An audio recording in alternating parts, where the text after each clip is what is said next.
following program is intended for mature audiences.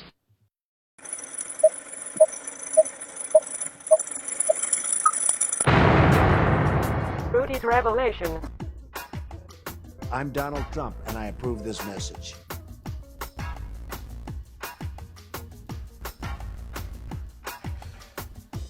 Hey everyone, welcome to today's episode. It's Friday. Happy Friday, April 11th.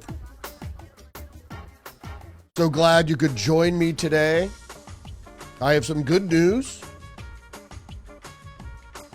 The good news is that I have to limit my episodes to less than an hour now because there's a glitch in Substack. They can't explain why, but they're limiting my uploads to videos under an hour. So we're going to keep it under an hour. So we're getting started here a little bit, 5 after. So by 5 after 11, we should be finished. Got over 30 headlines to get through today. Good news, bad news, and all the rest. So let's get started for today, April 11th, Friday, with the headlines for today.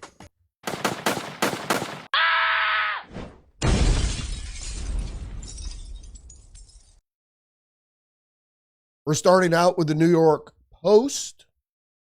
Trump tariffs on China will actually be 145%, not 125% for some imports, the White House clarifies.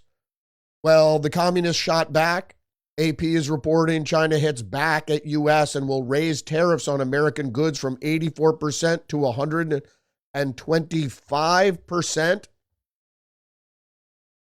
The Chinese, the communists, said that will conclude their tariff hikes. So we'll really have to see about that, whether that is correct or whether it's not correct. We'll see. I have to explain, though, I'm sure most of you already know, that China has been at war with the West in general, but with the United States most particularly. If you don't know, we were at war with China in the 50s in Korea. So like most insular countries, once you fight a war, it's pretty much never over. This happened with North Korea. They're still at war with South Korea. The Russians, who were communist, always are still suspect of the West because of the multiple invasions of the Eastern Front, Western Front for Russia. So people don't know this. It's a covert war. It's a fifth generational war. And a part of their war was corporate and military espionage, and espionage at all different levels. And of course, a trade war. They've always been at war with the U.S., and they've always exacted unfair trade policies, currency manipulation, as part of their fifth generational war. Another new aspect, or not so new aspect, of the fifth generational war, Post-Millennial is reporting Chinese AI memes mock American workers, Trump, and tariffs. AI-generated content shared by Chinese TikTok users show grim portrayals of Americans now depicted as reindustrialized with overweight workers sewing low-cost clothing. If manufacturing is brought back to the United States, as Howard Lutnick said, likely will be mostly automated. Now, automation requires maintenance, and we're not really at the stage of maintenance robots. We're not really there yet. As I said yesterday, we're more than likely going to have humanoid robots introduced probably mid next year into households or later part of next year. going back to this post-millennial story, online Chinese accounts have flooded social media with memes and videos meant to mock President Donald Trump and American consumers as tensions grow between the U.S. and China over tariffs. Again, since the Chinese have been at war with us for some time, their propaganda has been tweaked and adjusted and is overwhelming in some cases. It's very sophisticated. The story goes on to say AI-generated content shared by Chinese TikTok users show grim portrayals of Americans. As I said, one such video racked up millions of views before spreading on users on X. Again, not surprising. I don't pay much attention to social media for this specific reason. And social media, online media is also much more sophisticated propaganda tool and has immediate reinforcement because they can gauge your attention to these propaganda. Unlike TV propaganda, radio propaganda, there was no way to gauge in real time whether you were paying attention to it or not. So online propaganda is much more efficient. All right, let's get down to tariffs. The Federalist had one example here that should illustrate what we're talking about. Look at beef to understand why U.S. trade needs a makeover. And it says Australia has sold $28.7 billion of beef to U.S. consumers, but fresh U.S. beef has been banned for sale in Australia. Also, Brazil. Brazil has sold $4.45 billion of beef in the U.S., but Brazil has placed many non-tariff restrictions on U.S. beef. In the same time frame, the U.S. has sold $21 million worth of beef to Brazil. Like Australia, we're comparing billions of imports to millions of exports. There's also a brief mention of China in there. China is a consumer of U.S. beef, but it has to do with the additives. Now, I'm going to visit something RFK Jr. said recently, but I need to point out here that one of the reasons that American beef is banned in certain countries or American consumables, American food, is because certain countries ban the additives, growth hormones, the things that clean food advocates despise. These products that are allowed to be marketed to U.S. consumers are banned in other countries, and so those products can't be exported anyway. All right, more about China. So if you didn't hear recently, and I'll go to the New York Post article here, Josh Hawley, who's the senator from Missouri, demands Mark Zuckerberg testify over Meta whistleblowing. Meta whistleblowers' Chinese claims sold out our country and our security. Well, what are they talking about here exactly? I'll go to the story in just a second.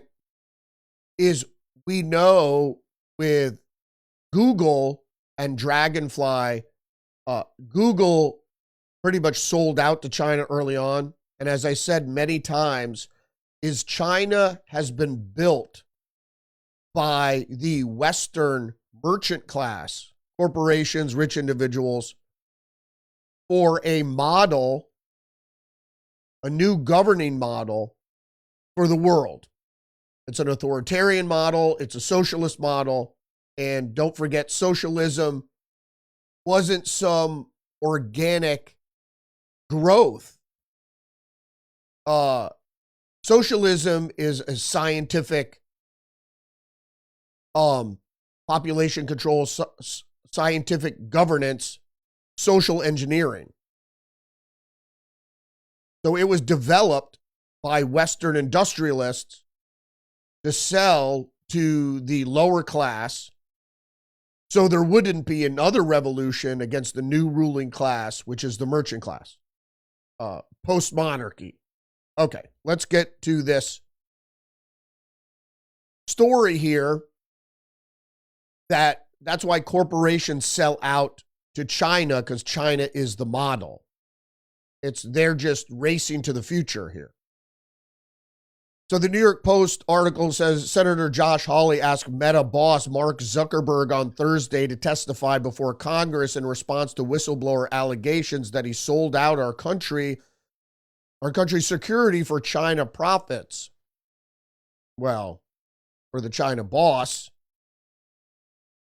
The request from Hawley, Republican of Missouri, followed bombshell testimony from Sarah Wynne Williams, a former Facebook policy executive who said on Wednesday she witnessed Zuckerberg and other top brass lie to Congress and repeatedly undermine U.S. national security and betray American values in a failed effort to appease Beijing and gain access to Chinese market. And that's what all the stock market thing is about.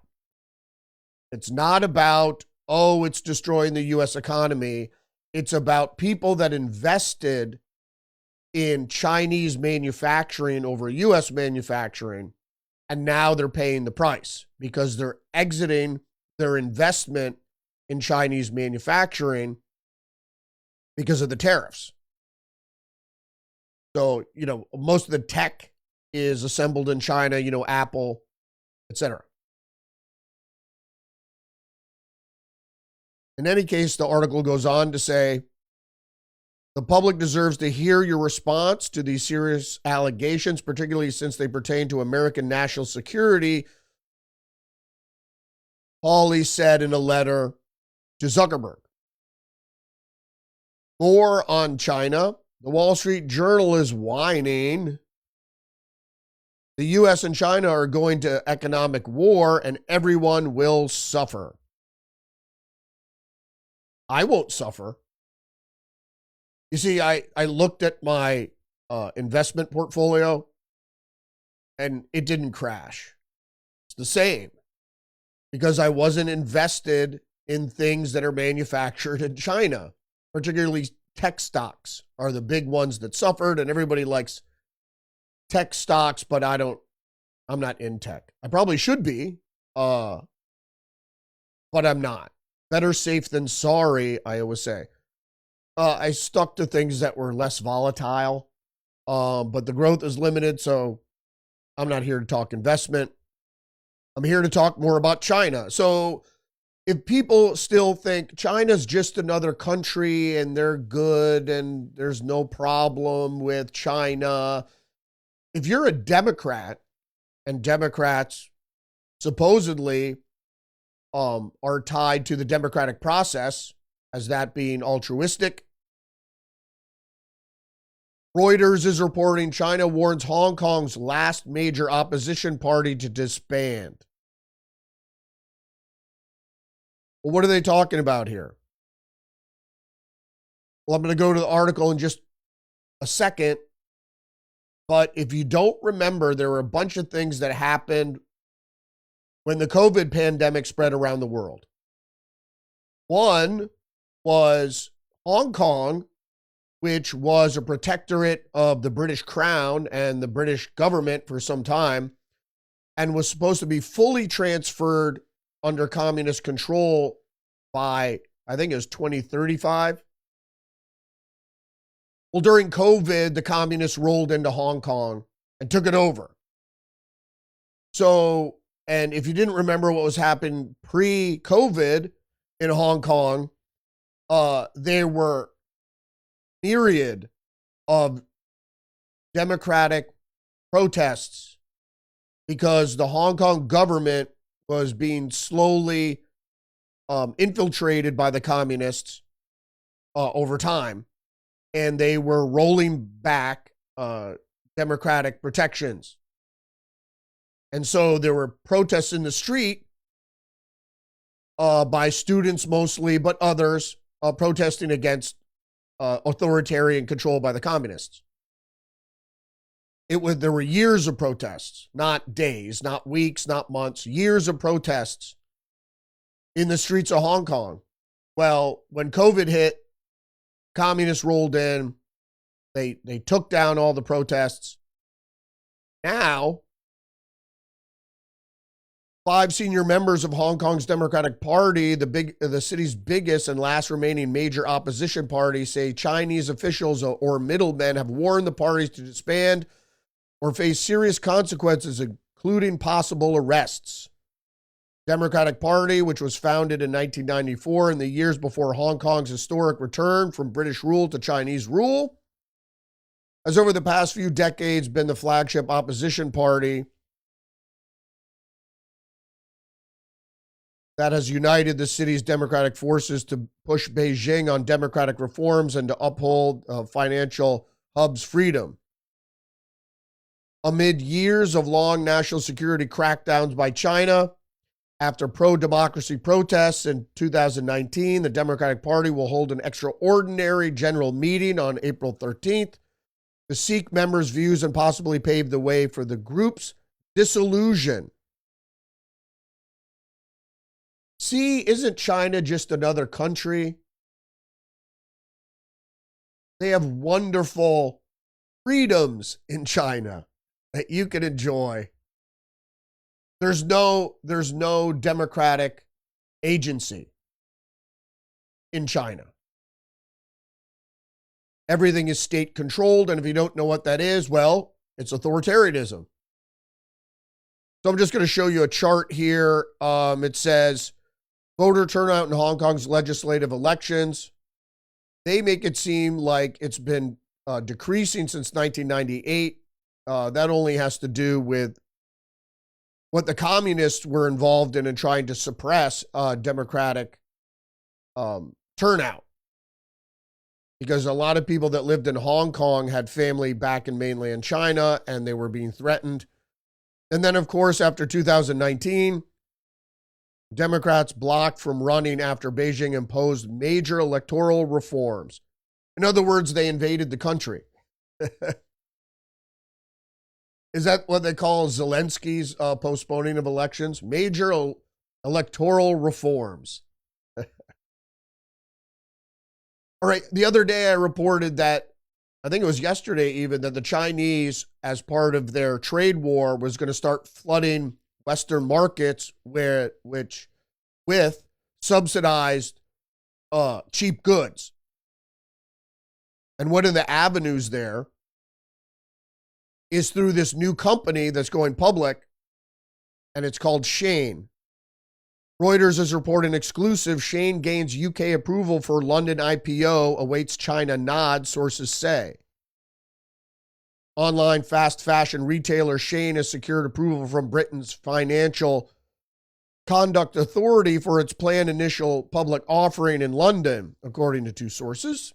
Again, Reuters, like the New York Times, you don't have to name sources anymore. It just doesn't matter if it's anonymous. It could be on anything. You just don't have to name sources. Anyway, the FCA approval marks a significant step forward in the China's founded company's pursuit of a London listing after it confidentially filed papers with a British regulator last June. You didn't know what Shane is. Shane, which sells $10 dresses and $12 jeans in more than 150 countries, was valued at $66 billion in its last fundraising round in 2023. It will also need to secure approvals from Chinese regulators. That'll be done. Notably, the China Securities Regulatory Commission for the London float. The company in recent weeks informed the CSRC of the FCA's approval, but has yet to receive a green light from the regulator, saying one of the sources they declined to be named as the information remains private. Again, we saw with Europe threatening retaliation in the trade war that has been waged against the United States, really. And the United States is finally standing up for themselves through Trump's tariff program. We see where the European Union lies. and they lie with the communist Chinese because the supranational organization of the European Union is now and has been considered a global state. Undemocratic, unrepublic. It's an administrative state, and that's what the powers that be want, an administrative global state based on the framework of the Chinese governing party, the communists, how they structured their state, their governance. All right, some good news. New York Times, inflation eased in March, but tariffs raise risk of higher prices. Policymakers and economists say the latest data is only a temporary reprieve, as tariffs could stoke higher inflation. Tariffs don't cause inflation. If prices go up, that's not inflation. Price increases aren't always inflation. Price increases are price increases. They can be done for a variety of factors. Maybe the products are scarce, so scarce commodity raises the prices. That's not inflation. Tariffs don't cause inflation. Taxes don't cause inflation. If your gas prices go up because your state government heavily taxes gasoline, that's not inflation. Inflation is caused when all prices rise because of a devaluation of your currency. That's inflation. So when economists talk about inflationary pressures, they can be some, but usually it has to do with the value of your currency and not just the fact that prices are going to go up. Prices from tariffs, incurred by tariffs, costs incurred by tariffs, do not need to be passed on to the consumer. They don't. They can be sucked up by the manufacturer. So you have to lower your profit margin to keep your prices stable, and you just suck up the cost. And obviously places like restaurants can't do that because they don't have high price margins. I'm just going to show quickly a graph here. And it shows that inflation has been steadily declining until the last year of the Biden administration, where he went on a fucking spending spree. And so you saw the decline in inflation start to destabilize. But now you see it tracking down again. This is good. All economic indicators are good. Job growth, first job growth report was way above expected. The declination in inflation and the inflation rate, it's a rate, by the way. Inflation, when they say percent, that's year over year of price increases. So if it's 2%, that still means prices are going up. But inflation below 2% is, most people are amenable to that. And they say you can't have deflation.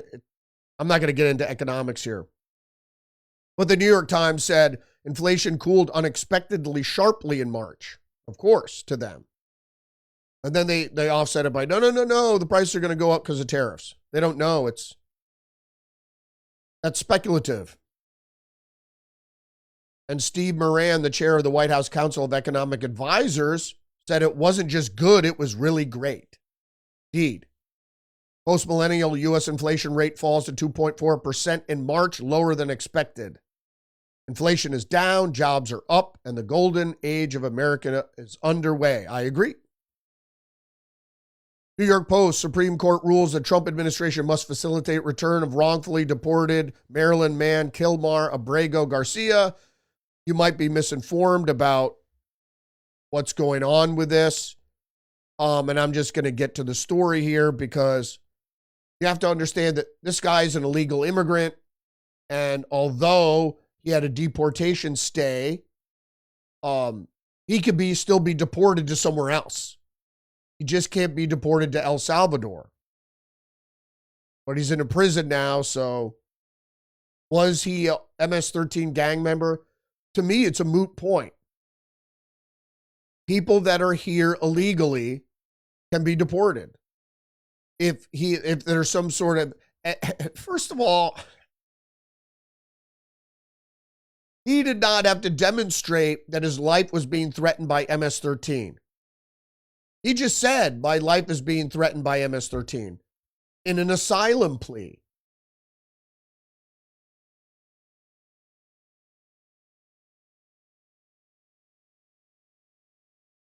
I don't have anything else to say to that. He's here illegally. He could still be deported. You don't want to deport him because you believe his story about being threatened by MS-13? Maybe there's truth to that. But he's still here illegally. He could be deported. And they talk about administrative error. Trump said they also alleged that he entered the country illegally in 2011 and originally came from El Salvador. AP goes on to say that they mistakenly deported a Maryland man. Not a fucking Maryland man. He's a Salvadoran citizen. He's a foreign national.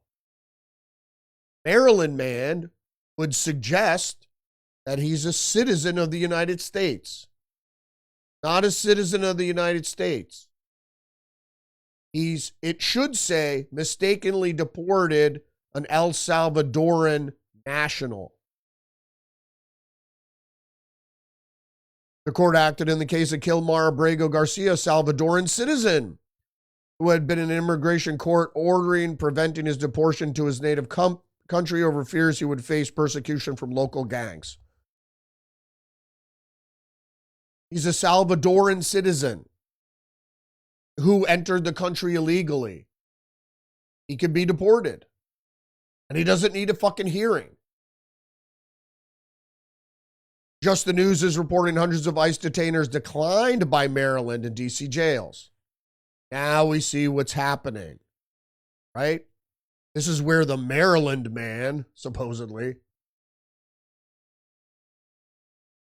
So the article goes on to say jails in Maryland and Washington, D.C. collectively declined hundreds of detainer requests from U.S. Immigration and Customs Enforcement between October 2022 and February 2025, according to the report. The Center for Immigration Studies obtained data via the Freedom of Information Act request, and it shows that Maryland declined 384 ICE detainers, while the District of Columbia declined 14. An ICE detainer asked local law enforcement to hold someone in jail after their scheduled release so federal immigration officials can take that person into custody. So what the Democrats do in blue states is they speed up these people's releases so they could get them back out on the street. Criminals, mind you, that's why they're in jail. Before the feds can come and deport them. Got an interesting article here from Zero Hedge. Remember AFD, who were unfairly, AFD is a German political party, a far-right political party, who was undermined by the German government. And AFD tops polls for the first time in history as MERS public support for Chancellor plummets. The Alternative for Germany has become the country's most popular party. Doesn't that say it? And they have an open party system. There are tons of political parties in Germany. And they edging past the CDU-CSU party, which is the moderate conservative party in Germany, which MERS is the head. That's how MERS became chancellor, is because the AFD was undermined to the point where the second most conservative party ended up winning. And who knows if they monkeyed around with the election or whatever, but you see this happening in European country after European country. They're meddling in Poland's elections now. They meddled in Romania's elections, where Kalin Georgescu he won the election, and then the election was canceled. Then he was arrested, and then he's barred from running for president. But the next most conservative, anti-immigration, anti-war candidate won. You know, Marine Le Pen was investigated, barred from running for president of France. The ongoing persecution of the Orban government in Hungary, et cetera, et cetera. Not to mention Brazil, South Korea. If you read the news, you'd see it happening everywhere. All right, One American News, House Republicans approve bill requiring proof of citizenship to vote. Stay with me now. So this One American News article goes on to say that the bill titled the Safe American Voter Eligibility Act, which is called SAVE, which has been up for vote before, was passed in a 220 to 208 vote. This meant to prevent non-citizens from voting, even though it's already a law. But the vote included 4 Democrat representatives who sided with Republicans, including Representative Ed Case of Hawaii, Henry Cuellar, who's a real moderate, of Texas, Jared Golden of Maine, and Mary Gluesenkamp Perez of Washington. The bill requires applicants to present documentary proof of U.S. citizenship, such as a valid passport, a birth certificate, or other form of identification that prove an individual is a U.S. citizen. It needs to be done. First of all, the democratic process is deeply flawed. And we already had Tulsi Gabbard testify that the voting machines are vulnerable to manipulation, which we knew that for years and years and years. It had been proven, and even Democrats had enlisted technicians to show how easily voting machines can be hacked. DJ Media, can the left admit that preferred pronouns are stupid now? We all can. If you didn't see the clip where Anderson Cooper was interviewing Bernie Sanders, who is not for you. Why would the if Trump was oligarchical, why would he crash the stock market with tariffs? All the oligarchs are invested in manufacturing. They push manufacturing to China. Why would he undermine that? Why, all the tech is manufactured in China. Why would he go into a trade war with China if it affects the oligarchs? Doesn't make any sense. In any case, in the CNN town hall where Anderson Cooper was interviewing Bernie Sanders, some woman asked a question and he misgendered her because it obviously looked like a woman. And he says, there's a question. She has a question. And when it went to her, she said, my pronouns are they, them. It's like, what the fuck? I constantly say this. I'm like, do you want me to call you king of the world? I mean, it's so arbitrary. I call you what I want to call you. That's freedom of speech. I don't call you what you suggest. And especially when I'm talking to somebody else, you're not involved in the conversation. I could call you a fucking asshole if I want. You don't get to say, hey, you can't call me a fucking asshole. Well, I just did. So if I'm talking to somebody else and if I misgender you, which is a crime in some countries, tough shit. The correct thing to say is I would prefer to be referred to by the pronouns they, them. And the funny thing is, Anderson Cooper didn't even apologize. He was just like, yeah, whatever. National Review, when it comes to shipbuilding, a little Doge couldn't hurt. And I just want to race through some of these headlines right now. So this article had to do with one of my congressmen from my state. It talks about the shipbuilding and everything's behind budget and everything's, the cost overruns are almost written in. that you can overcharge billions of dollars to the U.S. government. It doesn't matter. And so that's why Doge would help in that instance, as people overseeing procurement. And we need to build ships faster because of the rate that China is building them. One American News, RFK Jr., the cause of autism epidemic will be revealed by September.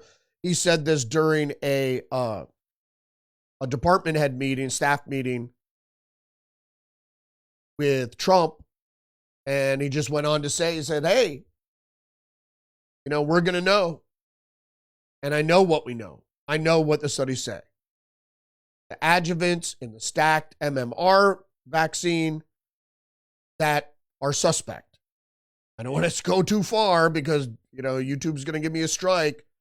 So maybe when they trot out all the receipts and all the data here in September, does that mean that Google and YouTube are going to revoke their stupid medical disinformation bullshit?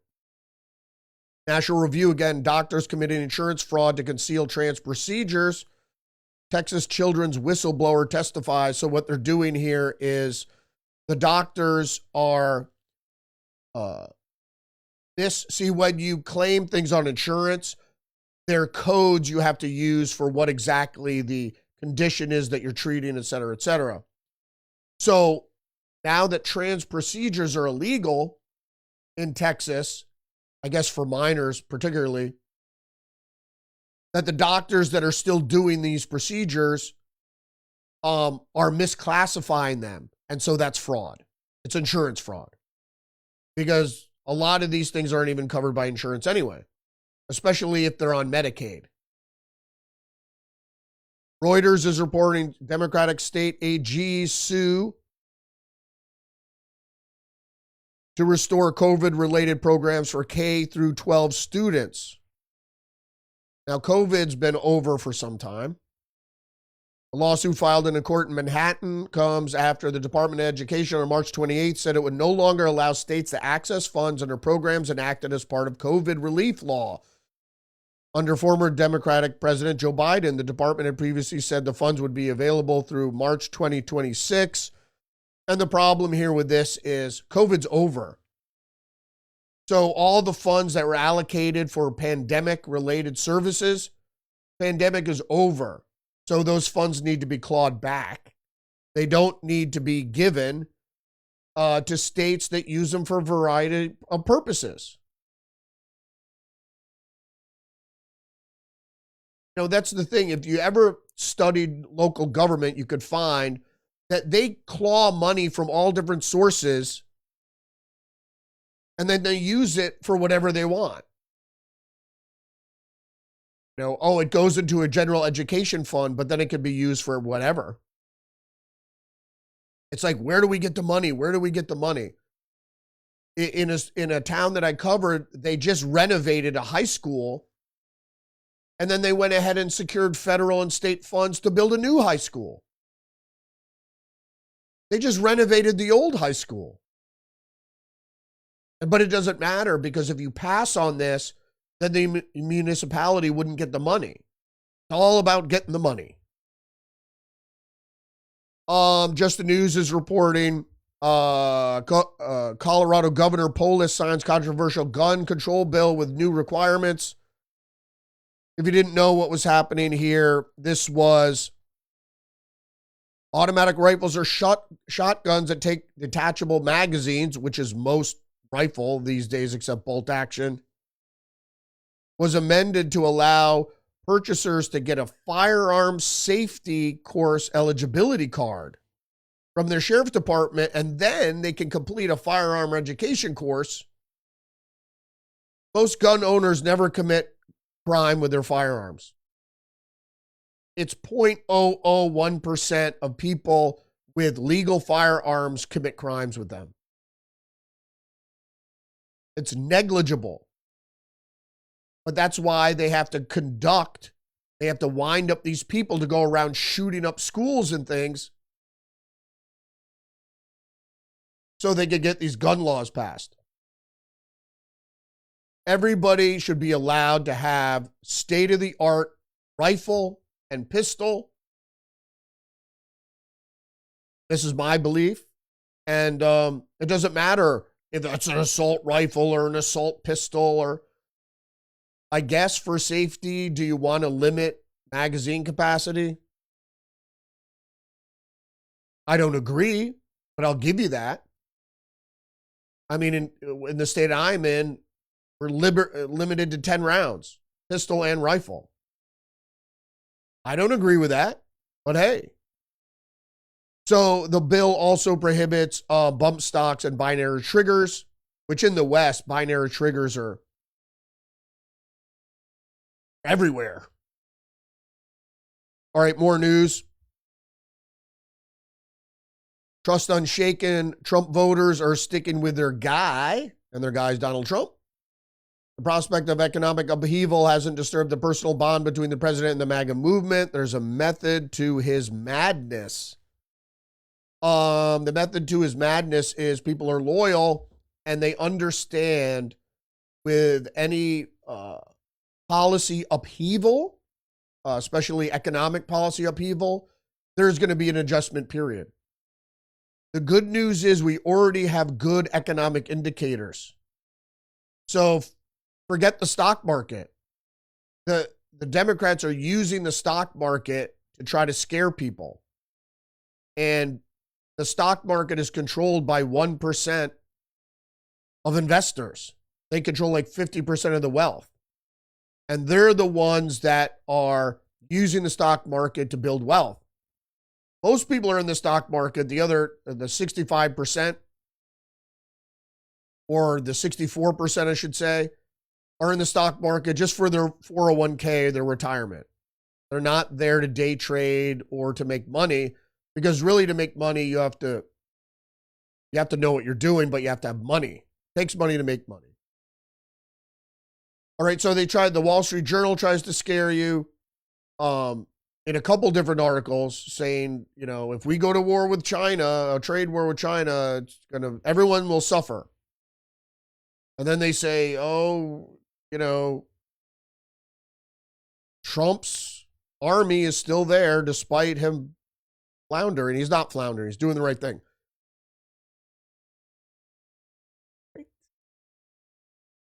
U.S. fentanyl deaths have been plunging.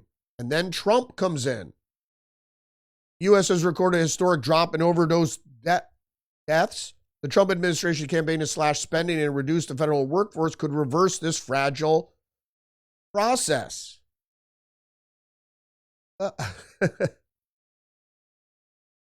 It's because of Trump. It's because of Trump that fentanyl deaths are down. Don't you remember the first salvos in the tariff war? Mexico and Canada, stop fentanyl crossing the border. If you don't, more tariffs. Put troops on the border. Had Mexico put troops on the border. Had Canada put law enforcement on the border. Just stop fentanyl. That's why fentanyl deaths have been plunging because of Trump. Not despite of. Now they're saying despite Trump, the fentanyl deaths will go up again. Reuters is the worst. MI6. Wall Street Journal, Senate confirms Dan Cain, raising Cain to lead Joint Chiefs of Staff. Vote comes after Trump's shakeup of military leadership. So raising Cain is a retired Air Force general. So this is going to be a first for some years as somebody who's outside of the military becomes Joint Chiefs of Staff. And the chairman of the Joint Chiefs of Staff is the head of the military under the defense secretary. If you didn't know. Reuters, top Democrat says top Democrat says new Gabbard task force is a witch hunt and spy agencies. Spit it out now. And of course, this is Mark Warner, the Democrat in the Intelligence Committee. Senate Intelligence Committee. This seems to be just a pass for a witch hunt. It's going to further undermine our national security. No, it doesn't. Warner said, you know why? Well, I'll just let Gabbard spokesperson says, it's been crystal clear about DIG, which is the director's investigative group. provided extensive information publicly about the groups, including in an announcement of the task force on Tuesday during a Fox News interview on Wednesday and at a cabinet meeting on Thursday, which was yesterday, which is when RFK Jr. also signaled that he'd have the cause of autism by September. The point is that, do I have it here? Yeah.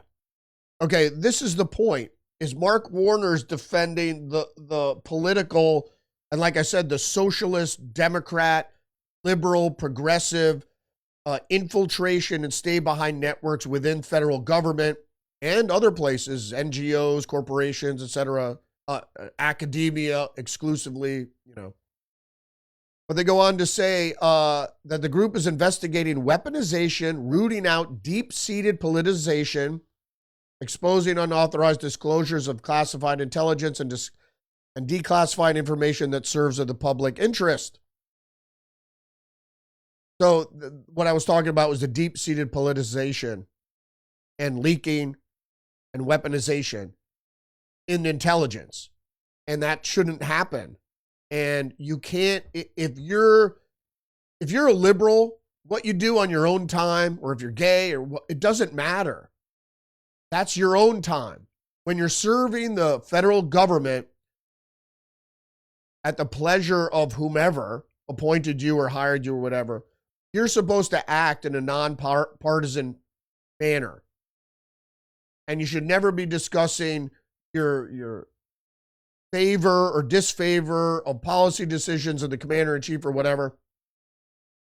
None of this should be allowed on work channels. That should be at home.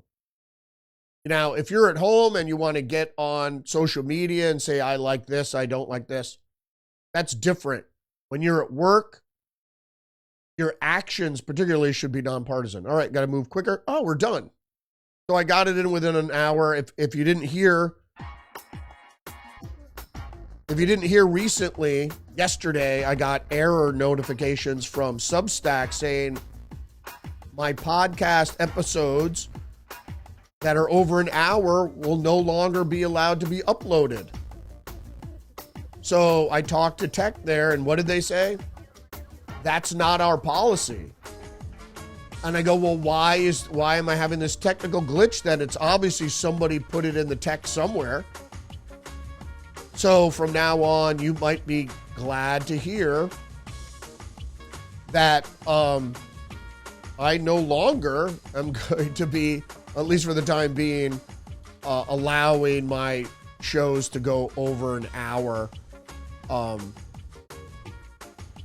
which I was trying not to do anyway. I get a little long-winded, I digress, and I tend to overanalyze. But that's what we're here to do, is to find revelation in the news and meaning in media. And if you don't put all the puzzle pieces together, you can't really make a fair assessment of what's happening on the world stage, in the news, and how all these stories are going to affect your life. All right, thanks for joining me today. Don't forget to engage the channel, like, subscribe, leave a comment, share the podcast. Remember, you're under attack psychologically and biologically. Join me every day, Monday through Friday, live stream at 10 a.m. on Rumble. Check out my other website, libpop.org. Learn about libertarian populism. Or check me out on social media, X, Facebook, Get Our Minds, Truth Social, Substack. All right, stay hip to the trick. I'll see you next week. Respect. This is a conspiracy. The New World Order